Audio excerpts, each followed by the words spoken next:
அனைவர்களுக்கும் வணக்கம். ஸ்ரீ நவகிர கருப்புசாமி நல்லாசி அனைவர்களுக்கும் கிடைக்கட்டும். காலபைரவர் அப்படிங்கிறது பார்த்திங்கன்னா நமக்கு வரக்கூடிய செவ்வாய்க்கிழமையில் பார்த்திங்க அப்படின்னா நமக்கு மதியானம் 12:43 தொடங்கி புதன்கிழமை மதியானம் பார்த்திங்கன்னா 2:51 வரைக்கும் அஷ்டமி அப்படிங்கிற நாட்கள் இருக்குது. இந்த அஷ்டமியில் பார்த்திங்கன்னா நம்ம பைரவரை வழிபடுறதுக்கு சிறந்த தாடிக்கொம்பு, திண்டுக்கல் மாவட்டத்தில் பார்த்திங்கன்னா தாடிக்கொம்புன்னு சொல்லி அங்கே பார்த்திங்கன்னா ஐஸ்வர்ய ஈஸ்வரராக நமக்கு அருள் பாலிக்கிறாரு பைரவர்.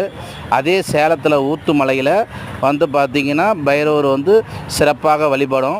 அதனால் பைரவர் இருக்கிற இடத்துல போய் தேங்காய் விளக்கு, பூசணிக்காய் விளக்கு, எலுமிச்சை பழத்தில் விளக்கு போட்டு நம் குடும்பத்தில் இருக்கக்கூடிய துன்பங்கள், துயரங்கள் நீங்க அந்த பரிகாரத்தை செய்யுங்க. உங்களுடைய வாழ்வில் மிகப்பெரிய